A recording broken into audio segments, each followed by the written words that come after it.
dengan saya Syarifah Sri Desolin, Santriwati semester 6 di Sekolah Tinggi Ilmu Tarbiyah Ar-Radotul Hasanah. Dalam video kali ini, saya akan mereview sebuah buku untuk memenuhi ujian akhir semester di semester 6 ini. Buku yang akan saya review yaitu berjudul Evaluasi Pembelajaran Bahasa Arab Kurikulum Merdeka. Buku ini ditulis oleh dua penulis. Yang pertama yaitu Doni Handriawan MPDI dan yang kedua Muhammad Norman MPD. Buku ini diterbitkan pada tahun 2023 oleh UIN Mataram Press. Dan buku ini merupakan cetakan pertama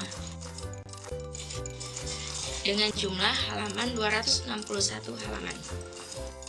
Tujuan dibuat buku ini adalah untuk memberikan bahan bacaan bagi pendidik mengenai evaluasi pembelajaran bahasa Arab pada kurikulum merdeka. Berdasarkan kurikulum merdeka, evaluasi tidak lagi mengutamakan asesmen pada akhir proses pembelajaran atau assessment of learning, akan tetapi lebih mengutamakan asesmen sebagai proses pembelajaran atau assessment as learning, dan asesmen untuk proses pembelajaran atau assessment for learning dengan harapan akan mendukung proses penanaman kesadaran kepada siswa bahwa proses lebih penting daripada sebagai hasil akhir. Oleh karena itu, evaluasi kurikulum merdeka menggunakan penilaian diagnostik, formatif, dan juga penilaian sumatif. Dalam buku ini, capaian pembelajaran adalah kompetensi pembelajaran yang harus dicapai peserta didik pada setiap perkembangan untuk setiap mata pelajaran pada satuan pendidikan usia dini, pendidikan dasar, dan pendidikan menengah. Sedangkan capaian pembelajaran mata pelajaran bahasa Arab pada masing-masing fase adalah seperti keterampilan menyimak, keterampilan berbicara, keterampilan membaca, dan juga keterampilan menulis. Jadi dalam buku ini juga tertulis bahwa untuk capaian pembelajaran dalam satu fase pendidik perlu mengembangkan beberapa tujuan pembelajaran. Dan tujuan pembelajaran sebaiknya memuat dua komponen, yaitu pertama kompetensi atau kemampuan atau keterampilan yang perlu didemonstrasikan oleh peserta didik, atau kompetensi tersebut dituangkan dengan menggunakan kata kerja pada berbagai levelnya. Sedangkan yang kedua yaitu lingkup materi, yaitu konten dan konsep utama yang perlu dipahami pada akhir satu unit pembelajaran. Jadi alur tujuan pembelajaran tidak ditetapkan oleh pemerintah, sehingga pendidik yang satu dapat menggunakan alur tujuan pembelajaran yang berbeda dengan pendidik lainnya, meskipun mengajar peserta didik dalam fase yang sama, sehingga pendidik dianjurkan untuk melakukan asesmen seperti berikut. Yang pertama ada asesmen formatif, yaitu yang bertujuan untuk memberikan informasi atau umpan balik bagi peserta didik untuk memperbaiki proses belajar. Sedangkan yang kedua ada asesmen sumatif, yaitu dilakukan untuk memastikan ketercapaian keseluruhan tujuan pembelajaran. Dan maksud yang dituliskan dari buku ini, dari kedua jenis asesmen tersebut tidak mesti digunakan dalam satu rencana pelaksanaan pembelajaran atau RPP atau modul ajar, akan tetapi dapat digunakan tergantung pada cakupan tujuan pembelajaran. Adapun ciri dari tes belajar yang baik yang tertulis dalam buku ini yaitu seperti validitas, reliabilitas, objektivitas, praktikabilitas, dan ekonomis. Dan ada juga beberapa perlu juga kita cermati sebagai pendidik agar tes tersebut dapat mengukur tujuan instruksional khusus untuk mata pelajaran yang telah diajarkan. Dalam buku ini menuliskan terdapat beberapa bentuk tes hasil belajar. Yang pertama ada tes esai, yang mana tes esai ini adalah tes tulis yang meminta mahasiswa-mahasiswi memberikan jawaban berupa uraian. Yang kedua yaitu tes objektif, yang merupakan dengan jawaban pendek yang terdiri dari butir-butir soal yang dapat dijawab oleh tester dengan jalan memilih salah satu atau lebih di antara beberapa kemungkinan jawaban pada masing-masing item. Bisa juga seperti halnya pilihan berganda atau mencocokkan. Selain itu, buku ini juga menjelaskan mengenai teknik non-tes, yang mana teknik penilaian non-tes berarti teknik penilaian dengan tidak menggunakan tes. Contoh dari pelaksanaan non-tes ini seperti pengamatan, wawancara, pemeriksaan dokumen, dan kuesioner.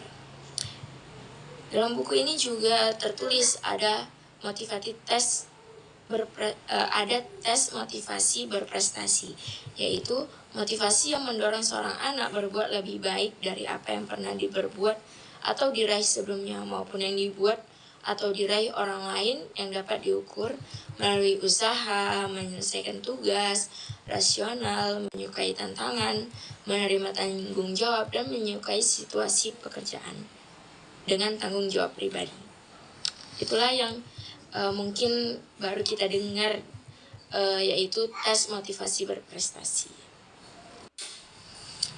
Jadi dalam buku ini sudah lengkap penjelasan mengenai tes dalam setiap keterampilan, baik keterampilan mendengarkan, keterampilan berbicara, keterampilan membaca, dan juga keterampilan menulis. Dan sudah ada